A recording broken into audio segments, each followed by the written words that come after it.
Friends, మీకు ఈ video నచ్చితే లైక్ చేయండి, సబ్స్క్రైబ్ చేయండి. స్వప్నాన్ని డబ్బులు అడుగుతూ ఉంటుంది. ఆ మాటలు వినగానే అక్కడున్న స్వప్న చాలా కోపంగా డబ్బులు తీసుకొచ్చి రుద్రానికి ఇస్తుంది. అక్కడ కావ్యకి వచ్చి, అక్క ఈ డబ్బులు ఎవరికి ఇవ్వాల్సిన అవసరమూ లేదు అని చెప్పేసి అంటుంది.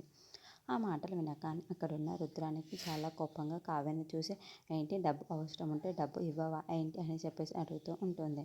ఆ మాట వినగానే అక్కడున్న కావ్య అయితే, డబ్బు అవసరం ఉంటే డబ్బు ఇస్తాను, కానీ ఈ డబ్బు తీసుకున్న ప్రతి ఒక్క రూపాయి కూడా నాకు లెక్క చెప్పాల్సి ఉంటుంది అని చెప్పేసి అంటుంది. ఆ మాటలు వినగానే అక్కడున్న అపర్ణదేవి, స్వప్న వాళ్ళు చాలా సంతోషిస్తూ ఉంటారు. ఇంతలో అక్కడున్న రుద్రాని చాలా కోపంగా కావ్యాన్ని చూస్తూ ఉంటుంది.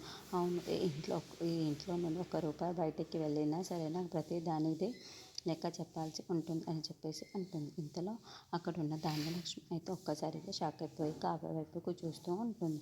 ఇంతలో అక్కడున్న కావ్య అయితే, అవును, ఇట్స్ మై ఆర్డర్, ఈ రోజు నుండి సరే ఏదైనా సరే ఒక్క రూపాయి తీసుకున్నా సరే దానికి లెక్క చెప్పాల్సి, ఇన్ కేస్ పెట్రోల్ కట్టుకున్నా సరే ఆ పెట్రోల్ బిల్లు కూడా నా దగ్గర చూపించి తీసుకోవాల్సిందే అని చెప్పేసి అంటుంది. ఆ మాటలు వినగానే అక్కడున్న రుద్రానికి చాలా కోపం వచ్చేసి, ఏం మాట్లాడుతున్నావు కావ్య అని చెప్పేసి అంటుంది. ఇంతలో ఒక్కడున్న కావ్య మాత్రం, అవును, ఇట్స్ మై ఆర్డర్, ఈ ఇంటి ఓడర్ని కాబట్టి నాకు నచ్చినట్లు మీరు చెయ్యాలి అని చెప్పేసి అంటుంది. అక్కడున్న రాజు, అపర్ణదేవి వాళ్ళు మాత్రం చాలా సంతోషిస్తూ ఉంటారు. అక్కడున్న ధాన్యలక్ష్మి ఒక్కసారిగా షాక్ అయిపోయి, ఏంటి ఇది ఇలా తయారైంది అని చెప్పేసి కావ్యని చూస్తూ ఉండిపోతారు.